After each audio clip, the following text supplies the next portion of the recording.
Hello, and welcome to the pilot episode of my unnamed podcast. In this episode, I will be discussing gender dysphoria, and this may be triggering for people who find that their dysphoria gets worse when thinking about things a person may be dysphoric about. I will also briefly mention self-harm. If either of these things would be triggering for you, turn off this video, get yourself a glass of water, and watch some Jenna Marbles instead. I'd also like to warn you that I will be discussing biological terms, and as such, this podcast is not safe for work. For the purposes of this podcast episode, I would like you to familiarize yourself with a few basic terms. It may be that English isn't your first language, or that you're relatively new to discussions about transgender people. In that case, or in either of those cases, it would make things really easy for yourself, so you don't need to keep pausing and looking things up if you would familiarize yourself with the following terms. I'll start really basic, so feel free to tune out if you know your stuff already. For those of us who are visual learners, I will be drawing some helpful, shitty diagrams for you in MS Paint that you can follow along with over the course of this video. Sex is a biological state of being, and is decided by your chromosomes and your genitalia.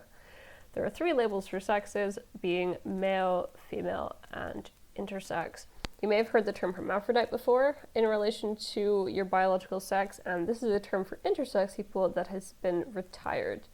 It has been discontinued due to a long history of abuse and association with being defective, neither of which are fair. Gender, on the other hand, is a psychological, social, and cultural construct. Sex and gender are distinct, but most people find that their gender and sex roughly correspond. People who find that their gender and sex correspond are cisgender. In English, cisgender is an adjective, and this means that someone cannot be a cisgender or cisgendered, but rather they are a cisgender person. Transgender, here we go, is also an adjective. The term refers to someone whose sex and gender do not correspond in some way. The actual definition of transgender differs based on the political opinions of those proposing a definition. My definition may also be clumsy in some way, but I think it's important that everyone understands that fundamentally being transgender means that in one way or another your gender identity and your biological sex are at odds. This is the basic thing to understand about being transgender.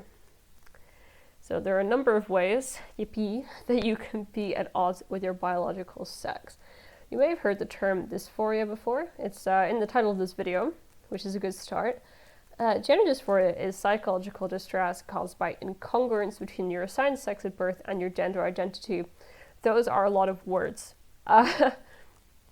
Incongruence is not a commonly used word, but in simple terms, it just means something doesn't fit or something is unsuitable. So gender incongruence is when your biological sex doesn't fit with your gender identity. Gender incongruence and gender dysphoria are not the same thing.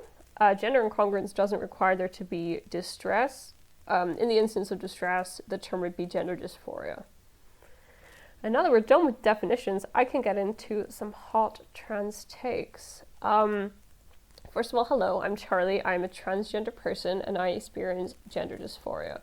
I was diagnosed with gender dysphoria by a doctor in 2019, but I realized I was transgender in around 2014, and that was when my dysphoria started to rear its ugly head, because it was a wonderful time for me. It was puberty. That's right. Just reliving it right now. Before I hit puberty, I had experienced a lot of gender incongruence, not so much dysphoria. So I got very happy when I was mistaken for a boy, and I found that when I participated in femininity, it was like it was through some sort of a veil. Like I was participating from the other side of something, but I didn't know what it was yet. This isn't really in my script at all, but I think that it's really difficult to describe what actually makes you a certain gender. Like obviously we know that gender and sex are distinct, and we know that transgender people are real, and it's just so complicated when you actually get down into it to try to define what makes somebody a man or a woman. Everyone experiences gender so differently. Like for some people, they find that their tendency is to want to dress up and do makeup, play with Hot Wheels, hate football, or even just like feel more connected to family members of one gender than another, they see those as indicators that they were trans. But for me, they were very much just part of growing up. Like when I was really young, I had no idea what gender was, so I don't really ascribe much meaning to any of those early interactions with gendered activities, because I didn't know they were gendered. This differs from when I was older, and I did know that things were gendered. So a couple of things I remember from being young, I noticed that boys played with Transformers toys. So I asked for a Transformers toy for my 7th birthday, knowing that that was a boy thing. The Optimus Prime figurine did turn out playing quite a big role in some of my games with Barbie dolls, but it eventually got lost at the bottom of my toy box. I think it broke.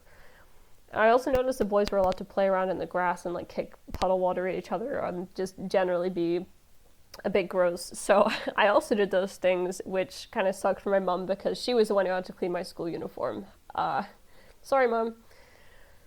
It was only really when I hit puberty and things literally started going pear-shaped that dysphoria became an indicator of anything for me. And I think there's a reason for this, but bear with me. The conclusion of this podcast will kind of explain that a little. So yeah, without further ado, let's get into dysphoria. So within gender dysphoria, there are a few subcategories, and those are body dysphoria, social dysphoria, and mind dysphoria. So body dysphoria is comfort with, you guessed it, your body, specifically aspects of your body that you think would look different if you were born as the right sex. So things that might cause somebody body dysphoria could be breasts, a penis, the pitch of the voice, bone structure in the face, broadness of the hips, body hair, that kind of thing, like a primary or secondary sex characteristic. Social dysphoria, as you might expect, is dysphoria caused by social interaction. So a classic example of this is being misgendered. Also falling into this category is any aspect of a person's appearance that might cause undesirable social interactions where the person is misgendered. So like, if you feel like your hair or something is causing you to be misgendered, you say that that's social dysphoria rather than body dysphoria because it only happened because of a social interaction. The final type of dysphoria isn't discussed very often, but I think it's something that a lot of trans people privately experience without realizing that it's distinct from other types of dysphoria. Mind dysphoria. It happens when you do or think something that you perceive to be at odds with your gender identity. So sometimes, like for trans men, they might feel like they're being too emotional in a situation, and they might feel like they'll never really be a real man because they have this tendency to be more emotional than the average cis man.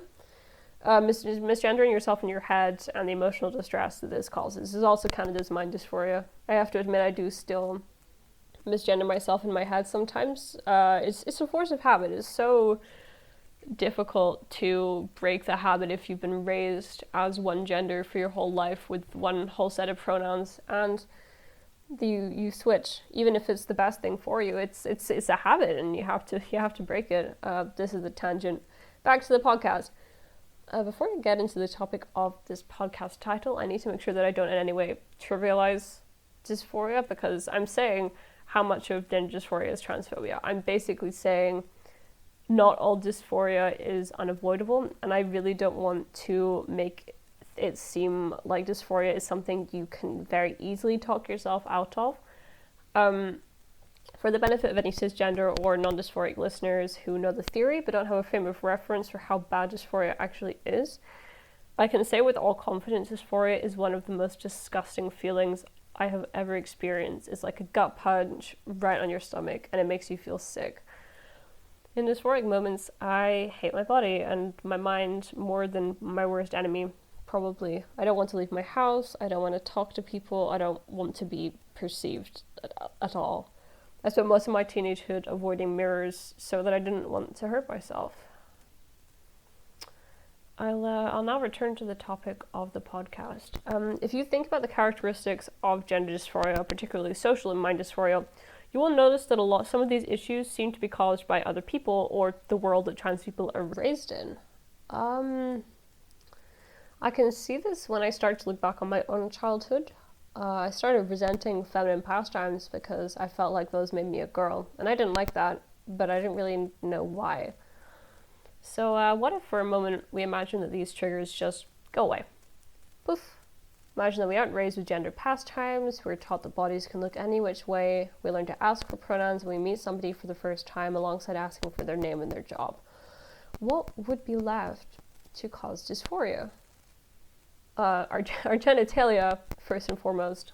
Without going into too much detail, I very much miss my penis. And I'm sure other people who experience body dysphoria would agree that this very fundamental primary sex characteristic would still be a source of dysphoria, even if we were taught that any person can have any genitalia. Beyond that, I'm not really sure. If I didn't have this notion of what a man ought to look like in my head, namely narrower hips, no breasts, a lower pitched voice, would I experience body dysphoria? Probably not. Moving on to the other types of dysphoria, it's more clear to see what the benefits of this new gender utopia would be. Obviously not being misgendered ever would be amazing, and going into social situations knowing that everyone would understand that you can't always judge somebody's gender based on appearance would be incredibly refreshing. There wouldn't be gendered toys, so playing with makeup would simply be a sign that your child is an icon rather than meaning that they're a girl. In addition, being taught that emotions are not gendered would probably do wonders for everybody, cis and trans. Of course, an aspect of my dysphoria that wouldn't be helped by this utopia would be misgendering yourself in your head. We can assume that female children are raised with she, her pronouns, male children with he, him, and so on. And as such, those habits would be formed in childhood, and in the case of later onset gender dysphoria, might prove to be a difficult habit to break. So basically, we're left with dysphoria about genitals and that old human tendency to make a habit and find it hard to break it in order to switch pronouns in your own internal monologue.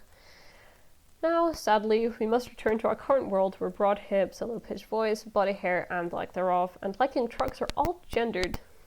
And this is where the podcast is actually going to get a bit controversial. To any dysphoric trans people listening, this next bit might be a bit challenging, but I promise you if you actually internalize it, it may do you a hell of a lot of good. If you said half the shit you said to yourself out loud to another trans person, you'd cause more anguish to them than most cisgender transphobes could ever achieve with words. You might hate your fingernails, your handwriting, your eye size, your hairline, the width of your nose, your cup size, your height, your shoe size, the way your clothes fit, how big your nose is. You might tell yourself over and over again that a real man would never let himself cry over something like that, or a real woman would be able to get her legs completely smooth. But you know what? You would never ever say that to another human being because you know it would destroy them and make them incredibly, incredibly dysphoric. A lot of your dysphoria, mine included, is caused by these preconceived notions of what a man, a woman, an agender person, a non-binary person ought to look like. You don't think a woman should have a voice that low. Your reasoning for this? Cis women do not tend to have low voices. The more you examine your reasons for your mind dysphoria, the more you realize you're a product of your upbringing. Your beliefs are the product of the transphobic ideas you've been raised with. Of course, we can't get people to stop misgendering us based on these things, but you might do yourself a lot of good by examining the things that cause you dysphoria and considering if you really deserve to be an exception from the kindness and respect that you show to other trans people. Whew, that was quite intense. I have no idea if I've done this topic justice, so for better or worse, I've left the comments on and you folks can weigh in if you have any thoughts. Thank you for listening, and I'll see you whenever I make my next podcast.